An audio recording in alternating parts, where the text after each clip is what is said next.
الحمد لله والصلاة والسلام على أشرف الأنبياء والمرسلين وعلى آله وصحبه أجمعين أما بعد. وقد قال الله سبحانه وتعالى في كتابه التكبير: أعوذ بالله من الشيطان الرجيم، بسم الله الرحمن الرحيم، ألا بذكر الله تطمئن القلوب. صدق الله العظيم. உலகில் படைத்து பரிபாலனம் செய்யக்கூடிய ஏகவல்லவனாம் அல்லாஹ்வுக்கே எல்லா புகழும் அல்ஹம்துலில்லாஹ்.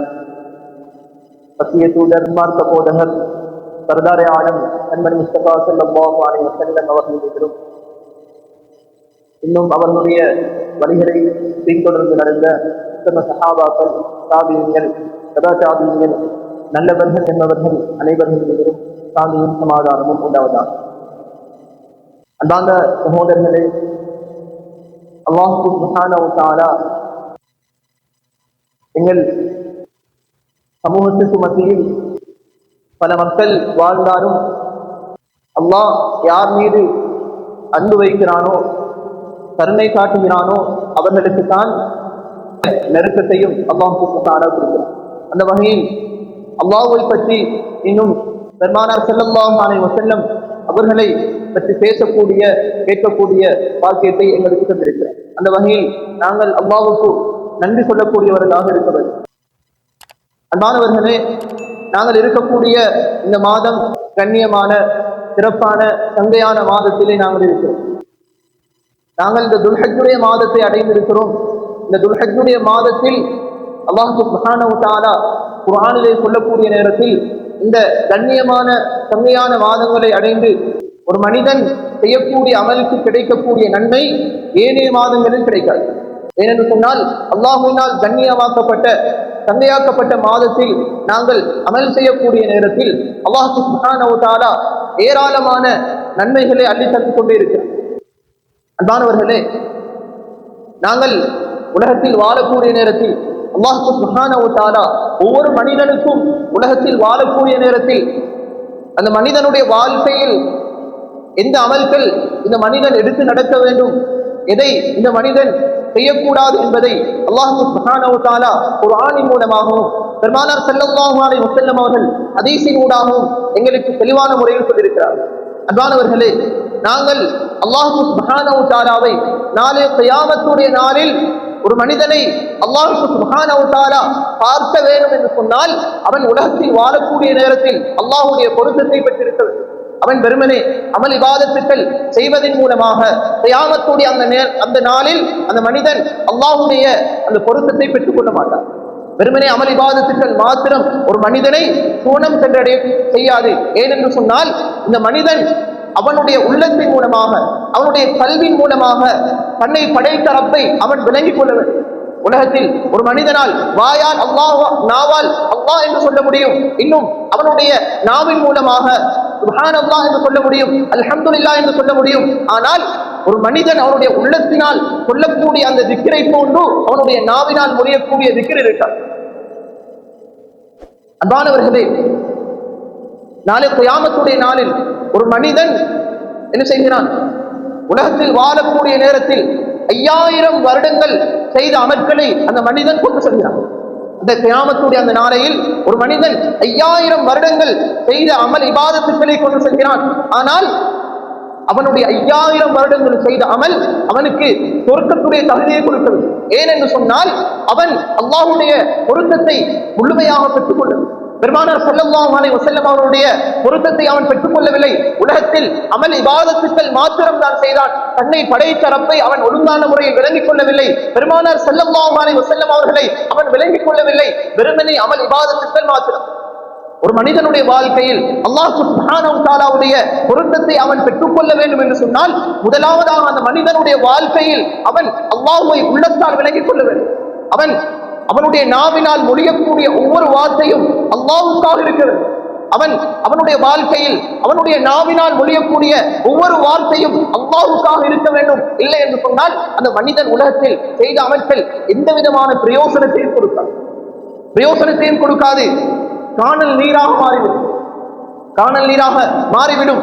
அன்பானவர்களே, சஹாபாக்களை எடுத்துக்கொண்டோம் என்று சொன்னால் பெருமானார் ஸல்லல்லாஹு அலைஹி வஸல்லம் அவர்கள் இன்னும் அதற்கு பின்னால் வந்த தாபீன்கள், அதற்கு பின்னால் வந்த இமாம்கள் எல்லோரும் அல்லாஹ்வுடைய பொருத்தத்தை பெற்றவர்கள். ஏன் என்று சொன்னால் அவர்கள் அல்லாஹ்வுடைய திக்ரில் வாழக்கூடியவர், அல்லாஹ்வுடைய திக்ரில் வாழக்கூடியவர். உதாரணமாக ஒரு மனிதன் என்ன செய்கிறான், அவனுடைய ஏதாவது ஒரு பொருள் தொலைந்து விட்டது என்று சொன்னால் முதலாவதாக அவன் செய்யக்கூடியது தன்னுடைய ரப்பிடத்தில் அவன் முறைப்பாடு செய்வது கிடையாது.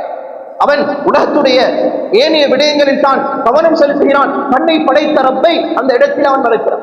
பெருமானார் ஸல்லல்லாஹு அலைஹி வஸல்லம் அவருடைய காலத்தில் ஒரு சஹாபி என்ன செய்கிறார், ஸல்லல்லாஹு அலைஹி வஸல்லம் அவரிடத்திலே வருகிறார். அது யா ரசூலல்லாஹ், என்னுடைய மகனை காணவில்லை, என்னுடைய மகன் தொலைந்து விட்டார், முறைப்பாடு செய்யப்படுகிறது.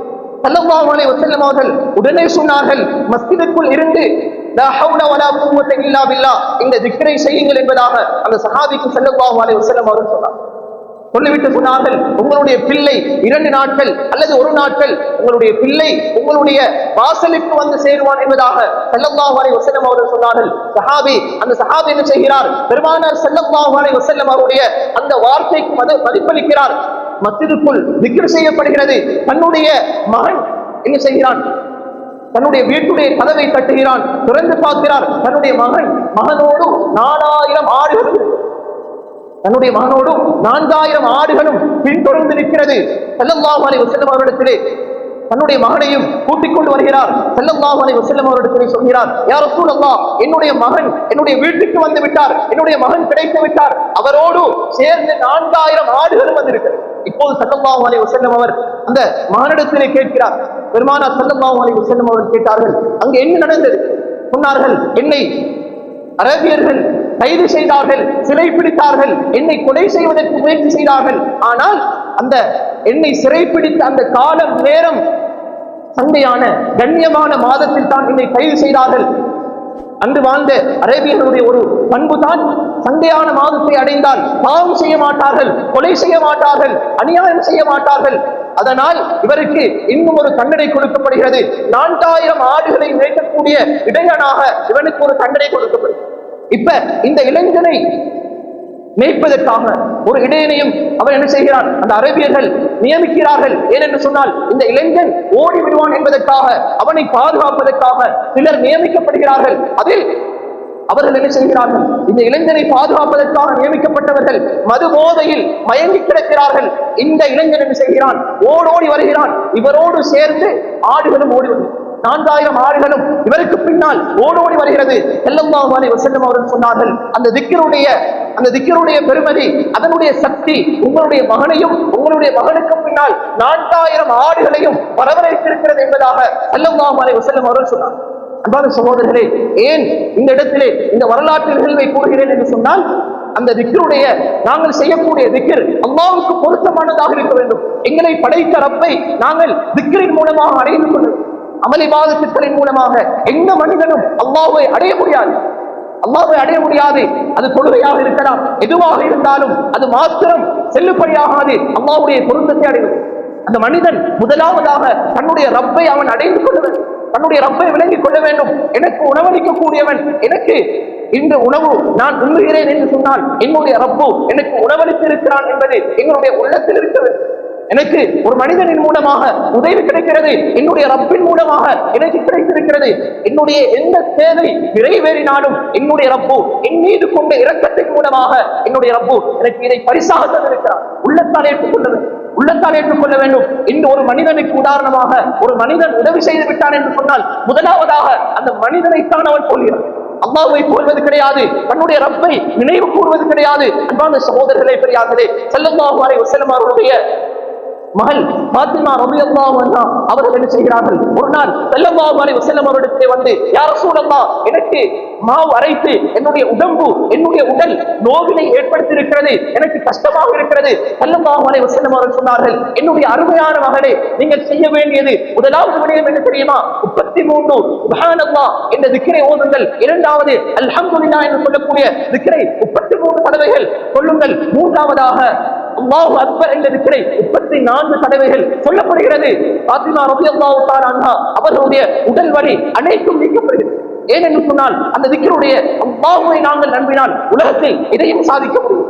அல்லாஹ்வுடைய நம்பிக்கை முழுமையாக எங்களுக்கு இல்லை என்று சொன்னால், அல்லாஹ்வுடைய நம்பிக்கை முழுமையாக எங்களுக்கு வரவில்லை என்று சொன்னால், உலகத்தில் நாங்கள் நஷ்டவாளிகளாகத்தான் வாழ்வோமே தவிர வேறு எதுவும் கிடைக்கும். அன்பான சகோதரர்களை பெரியார்களே, இந்த இடத்தில் அல்லாஹ்வை நாங்கள் திக்ர் செய்வதை பற்றி நான் கொண்டிருக்கிறேன். அதிகமாக நாங்கள் அல்லாஹ்வை திக்ர் செய்யக்கூடியவர்களாக மாறுவோம். ஒரு மனிதனுடைய நோயாக இருக்கலாம், ஒரு மனிதனுடைய கவலையாக இருக்கலாம், ஒரு மனிதனுடைய தேவையாக இருக்கலாம். திக்ரின் மூலமாகத்தான் அந்த மனிதன் அதை முழுமையாக அடைய முடியுமே தவிர வேறு எதுவும் கிடையாது. உலகத்தில் நாங்கள் என்ன கஷ்டப்பட்டாலும் அதை நாங்கள் அடைந்து கொள்ள முடியாது. அல்லாஹ்வை நினைவு கூறுவதன் மூலமாகத்தான், அல்லாஹ்வை கல்வால் நினைப்பதன் மூலமாகத்தான் எங்களுக்கு எல்லா தேவைகளையும் நிறைவேற்ற முடியுமே தவிர வேற எந்த சக்தியின் மூலமாகவும் எங்களுக்கு நிறைவேற்ற முடியாது. ஆகையால் அன்பான சகோதரர்களை பெரியார்களே, அல்லாஹ்வை நாங்கள் அதிகமாக எந்த நேரத்திலும் எது நடந்தாலும் அது நலவாக இருக்கலாம், கெடுதியாக இருக்கலாம், அல்லாஹ்விடத்தில் இருந்து எனக்கு கிடைத்திருக்கிறது என்பதை நாங்கள் நம்பிக்கை கொள்ள வேண்டும். சிலர்கள் நலவை மாத்திரம்தான் அல்லாஹ்வுக்காக ஏற்றுக்கொள்கிறார்கள், கெடுதியை அல்லாஹ்வுக்காக ஏற்றுக்கொள்வது கிடையாது. சிலர்கள் பாரதூரமான வார்த்தைகளை அல்லாஹ்வுக்கு பிரயோகிக்கிறார்கள். அன்பார்ந்த சகோதரர்களை பெரியார்களே, எதுவாக இருந்தாலும் எங்களை படைத்த ரப்பு தான் எங்களுக்கு உலகத்தில் அனைத்தையும் தந்து கொண்டே இருக்கிறார். வேற யாரும் கிடையாது, வேற யாரும் கிடையாது. எங்களுடைய பெற்றோர்களின் மூலமாக கிடைக்கக்கூடியதாக இருக்கலாம், அல்லது எந்த தனவந்தரின் மூலமாக கிடைக்கக்கூடியதாக இருக்கலாம். இது அல்லாஹ்வின் புறத்தில் இருந்து கிடைக்கக்கூடியது என்று எங்களுடைய உள்ளத்தில் நாங்கள் நினைவில் வைத்துக் கொள்ள வேண்டும். நினைவில் வைத்துக் கொள்ள வேண்டும். ரப்பை தவிர வேற யாராலும் எந்த சக்தியாலும் எங்களுக்கு உதவி செய்ய முடியாது. அதை நாங்கள் ஒவ்வொருவரும் எங்களுடைய உள்ளத்தில் நாங்கள் நினைவில் வைத்துக் கொள்ள வேண்டும். அன்பான சகோதரர்களை பெரியார்களே, நாங்கள் அதிகமாக எந்த நேரத்திலும் அல்லாஹ்வை திக்ர் செய்யக்கூடியவர்களாக ஒரு சுப்ஹானல்லாஹ் என்று சொன்னால், சுப்ஹானல்லாஹ் என்ற அந்த அர்த்தம் எங்களுடைய உள்ளத்தில் ஓட வேண்டும். அல்லாஹ் தூய்மையானவன், எப்படி இருப்பான் இந்த சிந்தனை எங்களுக்கு விரிவாக்கம் பண்ண வேண்டும். சாதாரணமாக நாவினால் சுப்ஹானல்லாஹ், அல்ஹம்துலில்லாஹ், அல்லாஹு அக்பர், லா இலாஹ இல்லல்லாஹ், இது நாவினால் முடிவதை கொண்டு எங்களுக்கு எதையும் சாதிக்க முடியாது. உள்ளத்தால் நாங்கள் நினைக்க வேண்டும். உள்ளம் எங்களுக்கு, எங்களுடைய உள்ளம் அல்லாஹ்வை சிந்திக்க வேண்டும். இல்லை என்று சொன்னால் நாங்கள் நஷ்டவாளிகள். இந்த இறைநேசர்கள், அவுலியாக்கள், வலிமார்கள், சஹாபாக்கள், நபிமார்கள் அல்லாஹ்வை நினைத்தார்கள். இந்த நேரமும் எதுவாக இருந்தாலும் தன்னுடைய ரப்பை உள்ளத்தின் மூலமாக சிந்தித்தார்கள். அதன் மூலமாக எங்களுக்கு சுவர்க்கத்துக்கு தகுதியானவர்களாக, இன்று சுவர்க்கத்தில் இருக்கக்கூடியவர்களாக, இன்றும் உயிரோடு இருக்கக்கூடியவர்களாக அவர்கள் மாறியிருக்கிறார்கள் என்று சொன்னால் தன்னுடைய ரப்புடைய சிந்தனை கொண்டே தவிர வேறு எதுவும் கிடையாது. அன்பான சகோதரர்களே பெரியார்களே, எங்களுடைய வாழ்க்கையில் எந்த நேரமாக இருந்தாலும் திக்ரோடு அல்லாஹ்வை முழுமையாக விளங்கிக் கொண்டவர்களாக நாங்களும் அல்லாஹ்வுடைய பொருத்தத்தை பெற்று இறைநேசர்களாக நாங்களும் மாற வேண்டும் என்று சொன்னால் எங்களுடைய வாழ்க்கையில் திக்ர் இருக்க வேண்டும், அல்லாஹ்வை ஞாபகப்படுத்த வேண்டும். இதன் மூலமாகத்தான் அல்லாஹ்வுடைய பொருத்தத்தை பெற்று ஸல்லல்லாஹு அலைஹி வஸல்லம் அவருடைய பொருத்தத்தையும் பெற்று நாளை கியாமத்துடைய நாளில் மேலான ஜன்னத்துல் ஃபிர்தௌஸை நாங்கள் அடைய முடியும். ஆகையால் நாங்கள் இங்கு பேசப்பட்ட விடயங்கள் அல்லாஹ்வை திக்ர் செய்வதை கொண்டு நாங்கள் சுவர்க்கம் கொண்டடைய முடியும், அல்லாஹ்வுடைய பொருத்தத்தை பெற்றுக் கொள்ள முடியும், ஸல்லல்லாஹு அலைஹி வஸல்லம் அவருடைய பொருத்தத்தை பெற்றுக் கொள்ள முடியும். இதை நாங்கள் எங்களுடைய வாழ்க்கையில் தவறாமல் அல்லாஹ்வை உள்ளத்தால் நாங்கள் திக்ர் செய்து மேலான சுவர்க்கத்தை அடைவதற்கு எல்லாம் வல்ல அல்லாஹ் நம் அனைவருக்கும் தௌஃபீக் செய்வானாக. யா அல்லாஹ் எங்களுடைய பாவங்களை மன்னிப்பாயாக. யா அல்லாஹ் எங்களுடைய